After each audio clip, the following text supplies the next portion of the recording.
Cardiology department open చేయడం జరిగింది. అలాగే కార్డియాలజీ డిపార్ట్మెంట్తో పాటు ఈ నాగోల్ పరిసర ప్రాంత ప్రజలు కానీ ఈ తెలంగాణ రాష్ట్రంలో ఉన్నటువంటి ప్రతి వైట్ రేషన్ కార్డు ఉన్నటువంటి మహిళ, తెల్ల ration card, below poverty line, మధ్యతరగతి కుటుంబీకులు ఏ మహిళ వచ్చినా 20,000 రూపాయలకే ఉచిత డెలివరీలు చేయబడతాయి. Investigations, medicines, bed charges, doctor charges, surgery charges, complete technical and non technical paramedical charges కూడా ఆ 20,000లోనే డెలివరీ ఉచితంగా చేయబడుతుంది. అలాగే సిజేరియన్ అయినా నార్మల్ డెలివరీ అయినా కూడా అడ్మిషన్ టు డిశ్చార్జ్ వరకు 20,000 రూపాయలకే చేయడం జరుగుతుంది. ఎందుకు అంటే ఈ రోజులలో చాలా మంది పేదరికంతో డెలివరీలు చేయించుకోవడానికి ఇబ్బంది పడి గవర్నమెంట్ హాస్పిటళ్ళలో కొద్దిగా ఇబ్బంది పడుతున్నట్టుగా ఉంది. సో మేము మా ఈ సుప్రజ హాస్పిటల్ నుంచి సామాజిక బాధ్యతగా తీసుకొని ప్రతి తెల్ల రేషన్ కార్డు ఉన్న ప్రతి పేద మహిళకి 20,000 రూపాయలకే చేయాలని నిర్ణయించినాము. అలాగే ఈ తెలంగాణ రాష్ట్రంలో ఉన్నటువంటి ప్రతి తెల్ల రేషన్ కార్డు ఉన్నటువంటి ప్రజలకి 20 రూపాయలకే కన్సల్టేషన్ పెట్టినాము. జనరల్గా కార్పొరేట్ హాస్పిటల్లో కానీ ప్రైవేట్ హాస్పిటల్లో కన్సల్టేషన్స్ 300, 500, 800 ఉంటాయి.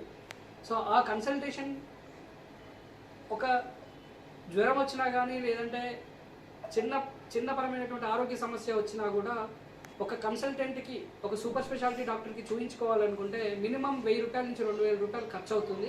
ఆ 1,000 రూపాయల నుంచి 2,000 రూపాయల ఖర్చు అనేది ఈ రోజున మధ్యతరగతి ప్రజలకు పెనుభారంగా మారింది. సో దాన్ని దృష్టిలో పెట్టుకొని మేము ఒక సామాజిక బాధ్యతగా తీసుకొని తెల్ల రేషన్ కార్డు ఉన్నటువంటి ప్రతి ఒక్కరికి సూపర్ స్పెషాలిటీ కన్సల్టేషన్ 20 రూపాయలకు మాత్రమే మేము చూద్దామని ఈ రోజు నుంచి నిర్ణయం తీసుకున్నాం.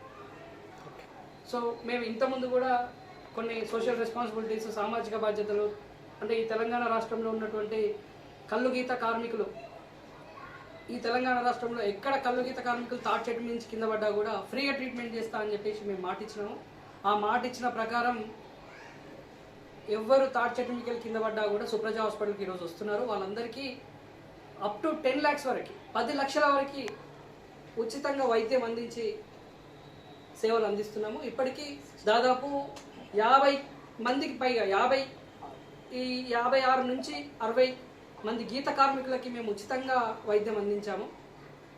అప్పుడు గత ప్రభుత్వంలో మా సామాజిక బాధ్యతను గుర్తించి శ్రీనివాస్ గౌడ్, అప్పటి టూరిజం మినిస్టర్,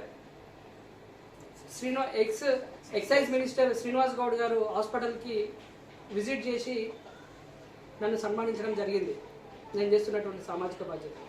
ఎందుకు ఈ సామాజిక బాధ్యతలు చేస్తున్నామంటే ఈరోజు వ్యాపారం అనేది అన్ని వ్యాపారాలలాగా ఈ వైద్య రంగం కాదు. ఎందుకంటే ఈ వైద్య రంగం అనేది ఒక సామాజిక బాధ్యత కాబట్టి ఒక ప్యాషన్గా మేము ఈ హాస్పిటల్ని రన్ చేస్తున్నాము. కాబట్టి సుప్రజ హాస్పిటల్ని ఈ నాగోల్ పరిసర ప్రాంత ప్రజలు సుప్రజ హాస్పిటల్ యొక్క వైద్య సేవలు వినియోగించుకోవాలని ఆల్ ఇన్సూరెన్సెస్, స్టేట్ గవర్నమెంట్ మరియు corporate Singareni, Midhani, ESI, CGHS, electricity department, Transco, Genco మరియు ఆరోగ్య భద్రత, అన్ని కార్పొరేట్ వైద్య సేవలు సుప్రజ హాస్పిటల్లో ఉన్నాయి. ఆరోగ్యశ్రీతో సహా, ఎంప్లాయీ హెల్త్ స్కీమ్తో సహా సుప్రజ హాస్పిటల్లో ఆరోగ్యశ్రీ కార్డు ఉన్న వాళ్ళకి కూడా ఉచితంగా ట్రీట్మెంట్ ఇవ్వబడుతుంది. ఆల్ టీపీఐ ఇన్సూరెన్స్ ఉన్న వాళ్ళకి కూడా ఇక్కడ ట్రీట్మెంట్ జరుగుతుంది. తెలంగాణలో ఉన్న మహిళలకు అందరికీ, తెల్ల రేషన్ కార్డు ఉన్న మహిళలకు అందరికీ 20,000 రూపాయలనే మీకు డెలివరీ లభిస్తుంది. అది సిజేరియన్ అయినా లేకపోతే నార్మల్ డెలివరీ అయినా అవుతుంది. ఇంకా ఎవరికైనా తెల్ల రేషన్ కార్డు ఉంటే కన్సల్టేషన్ ఫీ కేవలం 20 రూపాయలకే ఉంటుంది మన నాగోల్లో ఉన్న సుప్రజ హాస్పిటల్స్.